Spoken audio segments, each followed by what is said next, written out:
Hello everybody, Incon here, coming at you with another giveaway here for YouTube, guys. We're going to be doing a 1,500 gem giveaway today. You're going to be able to enter into that down in the description. We'll also have our jersey giveaway, which is finishing up. I mean, I think it's like only a day or two left now. As well as our computer giveaway, which is in its final month as well, if you haven't entered into those. The gems, guys, you will be able to get them on any platform, Xbox, PlayStation, computer. Gems are always all platforms, so feel free to enter from the consoles. I know you console guys were asking for a giveaway for you, so this is for you. You can win and get those gems. Now, at the end of this video, we'll also have our COG SCYLLA winners, guys. We have our 3 COG SCYLLA winners, and we also are going to answer your question. So make sure that if you asked a question last week and it didn't get answered, guys, feel free to ask again down in the comments, and I might be answering your question next week. So don't worry about it. So let's get into some of these questions, shall we? Ace Trainer asks, is Tara a viable solo lane? So a lot of people thought that she might be viable in the solo. The reason being that her 3 combined with her 1 is crazy clear. As far as Guardian clear goes, pretty much the best as far as like a support would go. Like, yeah, if you built Hades damage, you full clear. But as far as a typical support goes, Tara is the best clear with their 1-3 combo. It's insane. But she brings no damage to the table, like 0. They gave her a little bit with her punches, but I mean like a little bit. Like some tiny Incon nada nonsense. So no, I would not play her in the solo lane. She's a great support though. She brings tons of clear, she brings the healing, she brings lots of CC. Her ultimate's great for helping across the map as well as in your lane, looking for kills, getting away from getting ganked. She's actually incredibly strong, and I'm looking forward to play her in like an SPL setting. As soon as she's available. But for now, stick away from her from everything except for support. Cody O'Hara asks, my favorite god to play would have to be Zeus, but I rarely see him played in competitive or ranked matches. Is he viable in either of those? 100% in ranked you can play Zeus. Zeus destroys people in ranked.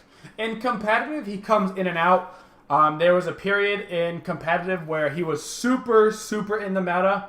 And he was like becoming top pick at that point. Not necessarily banned, but like a top pick. People were really focused on getting as their mage because his clear was so strong back in the purple pot meta. It was crazy, and you could do so much damage with him.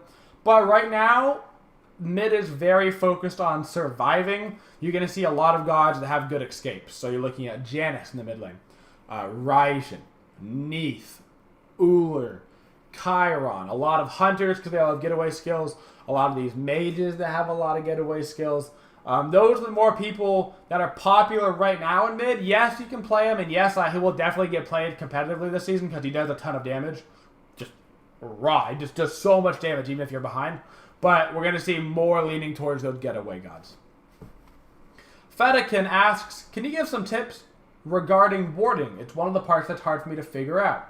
So, warding is kind of straightforward. So first off, sentry wards. You don't want to really start getting sentry wards until probably around the 6-minute post mark. Right around then, it's a good time for you to start thinking about picking up sentries instead of just regular wards. Earlier than that, you can just throw out as many regular wards as you want to because they're not really going to be counter warding themselves. So there's no point to counter ward if there's no counter wards kind of thing. It ends up kind of washing itself out. So get yourself regular wards for the first 6 minutes. At 6 minutes, get yourself a sentry and a regular ward.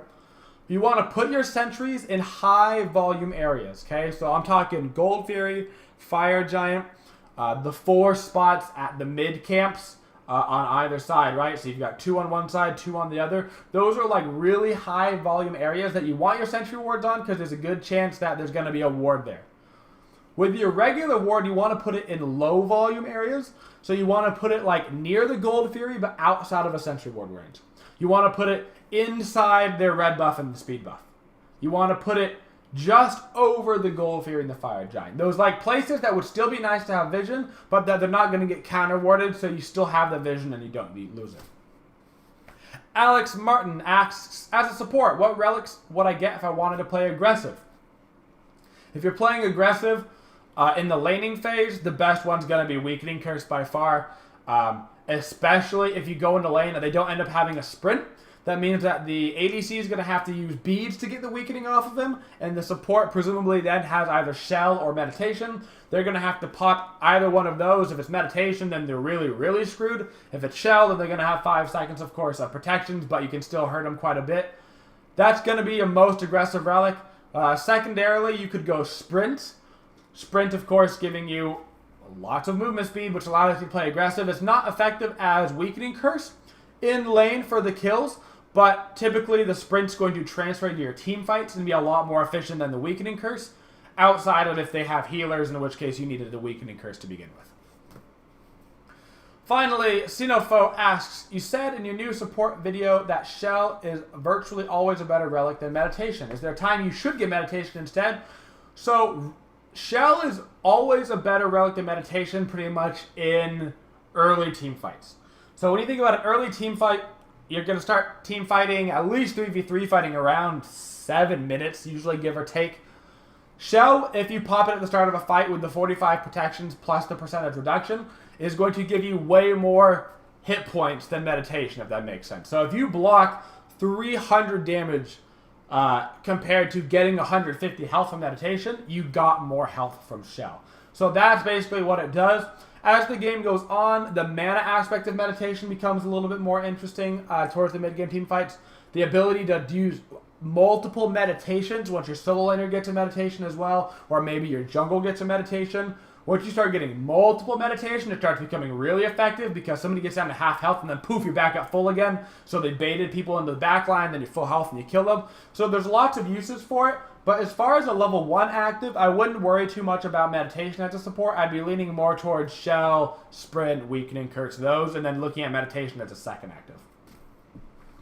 Alright guys, those are the questions that you asked me this week. If you have a question for our next video, make sure you leave it down in the comments, guys, and I will get to it. We have 3 COG SCYLLA winners, guys. Check your emails if you're a winner, and it will be there for you. Our winners were Daniel Carter, Brandon Carl Atkins, and Logan Cartman. Congratulations to y'all 3 on winning the COG SCYLLA code. Don't forget to enter into the gem giveaway, guys. And of course, we'll have another giveaway next week. Hope you guys enjoyed the video. And if you did, don't forget to like, comment, and subscribe. And as always, have a twitching day, y'all.